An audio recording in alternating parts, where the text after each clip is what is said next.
people's skin may actually end up darker, and you may end up with darker spots, or the entire face could be darker simply because you overactivated the melanocytes that look like they were lighter. So this all skin requires sun protection. It says this requires sun protection.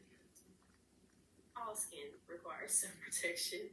But sometimes before you start chemically treating someone with type 4, you may need to be proactive and have them do a couple lightening treatments or products that help with lightening or have lightening agents in them getting into their chemical peeling session to make sure that you don't cause any damage as far as hyperpigmentation. So with your Fitzpatrick skin types 5 and 6, they are, again, this is your book, don't tussle with me, generally oilier and thicker skin. So generally, so the skin will be a little thicker. Reactions may be more challenging to see. So what they're saying with this is that it may not be as noticeable in the beginning when you are starting to see a little darkening in certain areas because there's not as much of a contrast there. Did I reset my timer on accident? Me.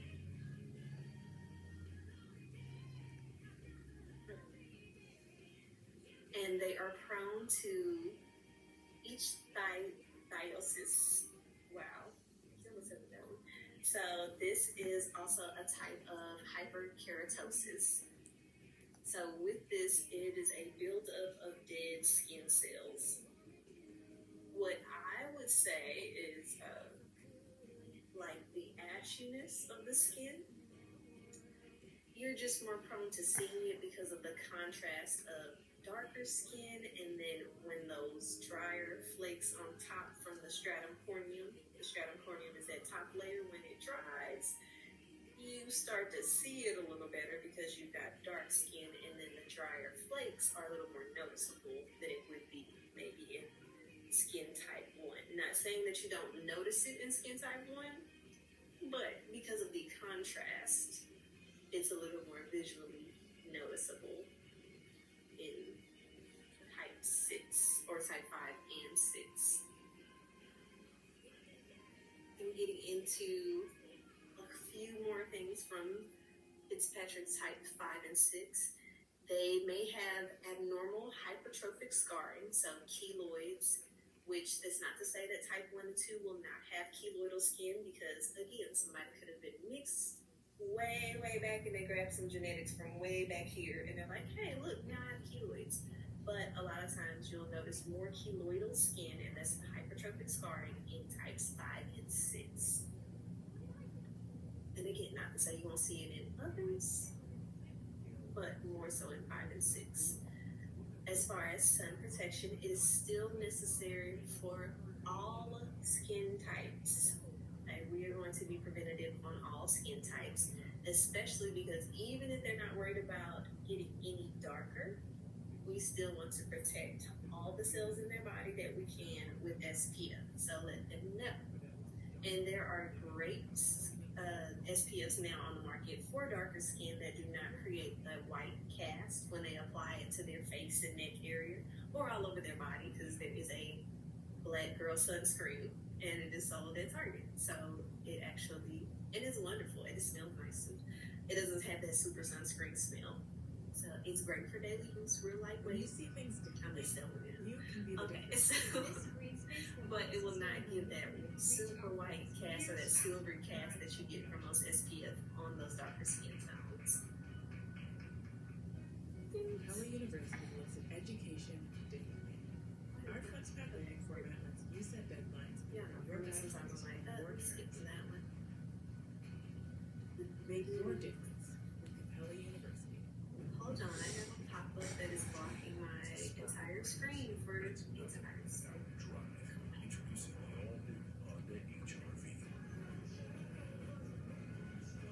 There we go. Now we can see. Now getting into these last couple slides about the options for the neck as well as décolleté area. So décolleté is going to be this front of the chest Basically, that goes out to the shoulders because this is an area that we actually treat. It's about we go over the décolleté area. So, the skin of the neck and décolleté is not the same always as the skin on the face. Now, you will notice somebody that may be acne prone. They may also have acne that comes down in this area, but it's not always. So this area usually has fewer sebaceous glands than the face, and it usually starts to show more aging more quickly, as well as photo damage, or you can see the UV dark spots on there.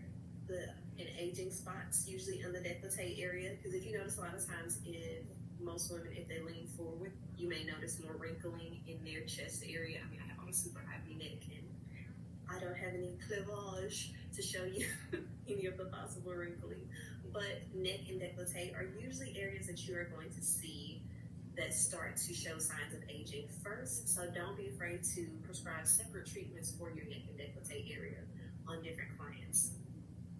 Something that we are now getting into is tech neck.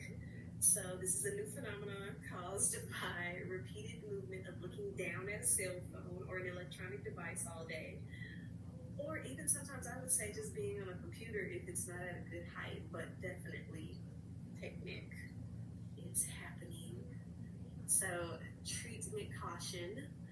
As far as your neck and décolleté, be cautious when applying vitamin A, alpha hydroxy acids, and products that may cause excessive irritation to the area, especially with retinol products, because it may actually be a little more aggressive than it would be on the face, because the skin in this area may be a different skin type. It may be a little drier if they've got oilier skin, so be aware that when you're face mapping and saying that, oh, this is oily, she's combination here, or she's combination because she's oily and dry in these specific areas, there could be a good chance that her neck and décolleté may be drier, or they may be normal by comparison to having an oilier face. So let me get out of it. So that way we have a little bit of time as far as questions. As far as going over the Fitzpatrick scale, which I feel like the whole first half of the class was that, and the different skin types, of course, oily, combination, dry, and normal. Any questions over those?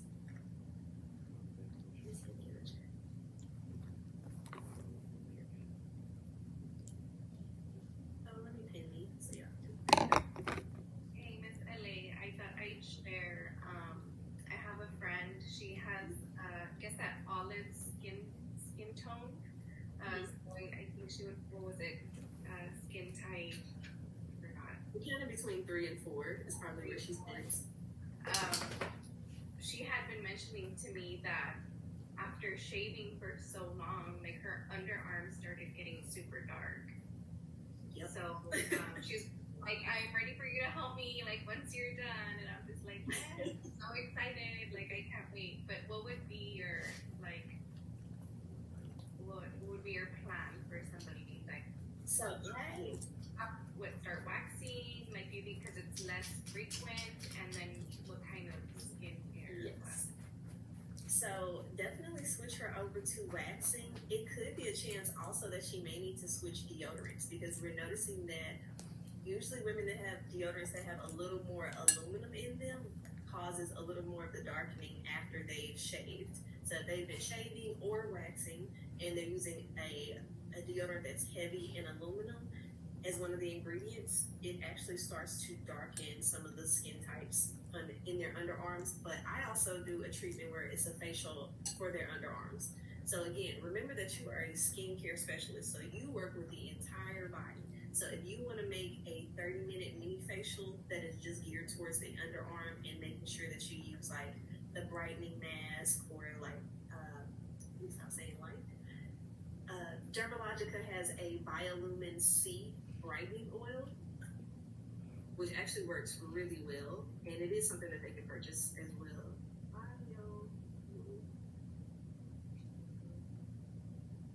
May have misspelled it. I'm pretty sure I did. But I'm typing in the chat. I want to see brightening oil. I spelled it close though. But using that during the facial, or even using a mask that's a brightening mask, a cleanser that could possibly have brightening properties in it, and even if you want to attempt doing a chemical peel, because you guys have some great things in your kit like Accelerator 35, and being that their skin is a little tougher, it would be great to use that or your multivitamin power exfoliant that comes in that little tin. That might be something great that you would want to try for an underarm exfoliant. And they're also going to notice that the skin is smoother. It's going to help purge some of those pores that may be congested with their what am I trying to say, deodorant that gets congested with their deodorant. You can do extractions on their underarms too. So you can get ways to create treatments for different body parts all the time, and that would definitely be a great one for her if she's got darker underarms, if she's that type 3-4 olive complexion that it does darken from shaving. Thank you so much for sharing. You're welcome. No, thank you for sharing. That was probably something good that somebody else needed as well. What skin type do you put yourself under, Miss LA? It's hard to tell with the lighting. So, and I know a couple of you, Brianna Dukes has seen you in person. I know Bria Edwards has seen you in person as well. But so to answer Bianca's question, I am one of those that I'm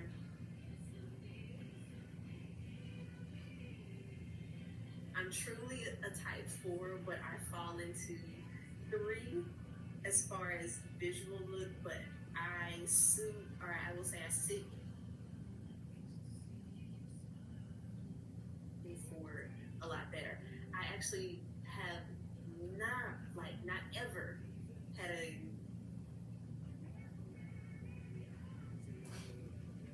sunburn, and I was a kid that played outside. I grew up in Texas. I stayed out on Florida Beach one day for 8 hours during Memorial Day weekend, and I was all the way exposed. I came back real nice and bronzy, but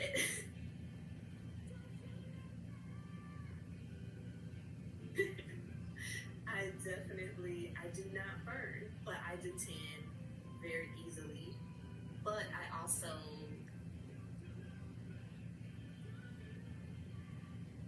can scar really easily. So I had a Jesner peel, which is a chemical peel, done on my face right after they did a TCA because they wanted to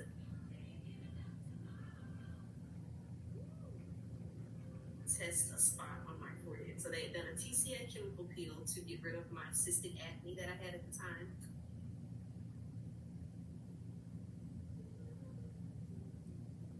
Which the TCA peels were working beautifully, and one of the owners of the salon that I was at said, I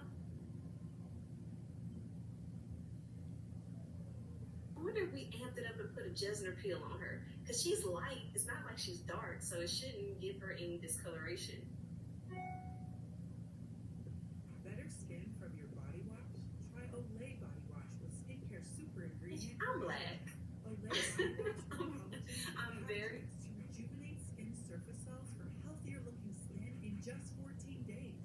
From dry and dull. light, but I'm actually black. I consider African American. I say I'm black. I know of my African descent. Try Olay body lotion, which hydrates for visibly firmer skin that improves over time. So I'm black. I'm black American. And they did the Jesner peel on one side of my forehead.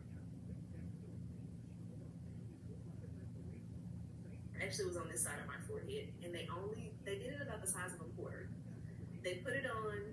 They took it right off.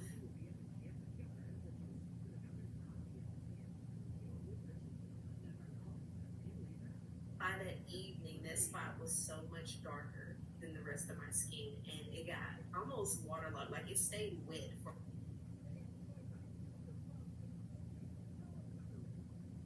a long time. It was not healing properly. And I actually used to part my hair on that side, so I had to switch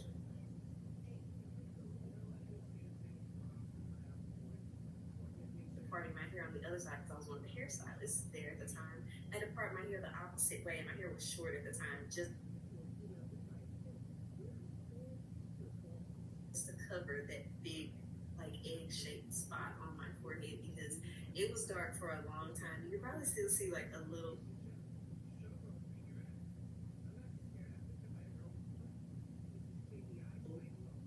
There's like a little darkness there. It's not as bad, but it's definitely been some years of getting it to slowly fade. So I actually fall a little more into type 4 than type 3, but visually, they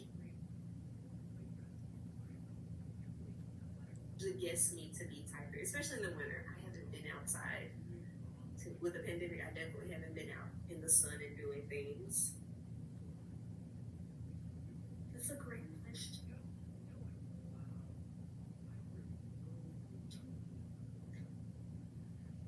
Because I know I'm one of those people that sits like borderline, like, wait a minute. And then to know, because I actually, when I did one of you all's one-on-ones, have students say, I didn't know you were. I am.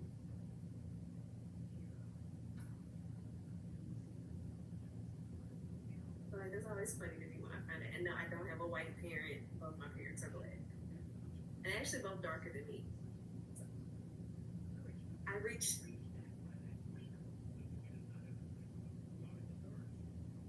back and got some genetics from somewhere else. Alright, you guys have any other questions before I dismiss you guys?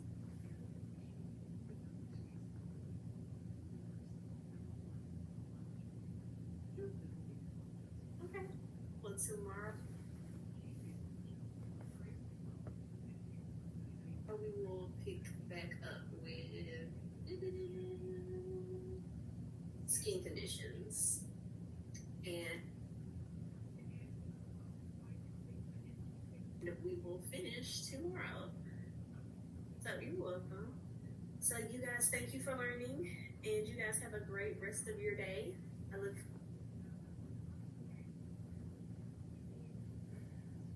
forward to seeing you all's faces tomorrow and categorizing our types 1 through 6.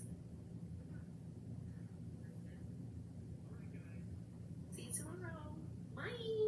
Bye. Thank you, Marcella. You're welcome. Bye. Have a good day. Bye. And bye to the little baby.